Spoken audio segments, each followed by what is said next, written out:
අපිට අභියෝග ගණනාවක් තියෙනවා.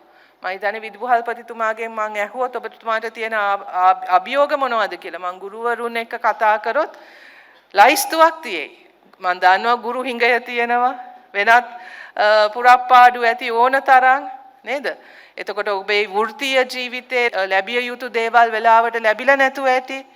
දරුවන්ට හොඳම දේ දෙන්න අවශ්‍ය ඒ පසුබිම ඒ පරිසරය අමාරු ඇති.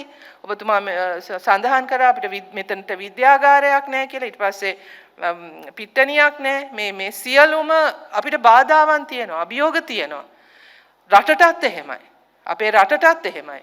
අභියෝග ගණනාවක් තියෙනවා.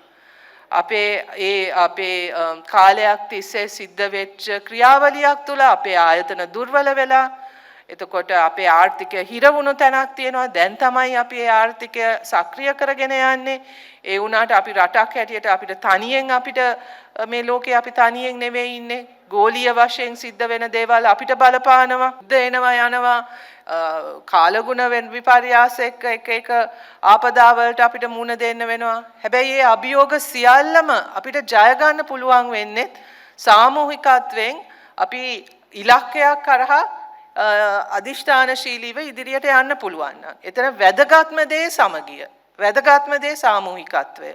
ඉතින් මං හිතන්නේ මේ පාසලටත් ඒ අභියෝග ජය ගන්න පුළුවන් වෙලා තියෙන්නේ ඉදිරියට ජය ගන්න පුළුවන් වෙන්නේ ඒ සාමූහිකත්වය තුලින් ඒ සමගිය තුලින්.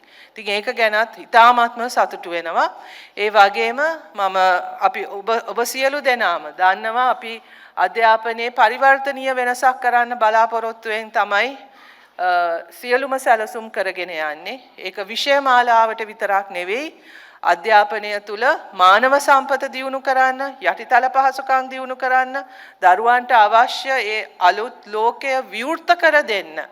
ඒ අලුත් ලෝකය තුල තියෙන අවස්ථා සියලුම දරුවන්ට ભેදයක් නැතුව සියලුම දරුවන්ට ඒ අවස්ථා විවෘතයි කියන හැඟීම අපි ඇති කරන්න ඕනේ. දරුවෙක්ට සිහිනයක් තියෙනවා නම් ඒ සිහිනය කරා යන්න ඒ අවශ්‍ය පසුබිම සහ විශ්වාසය අපි ගොඩනගා ගන්න ඕනේ.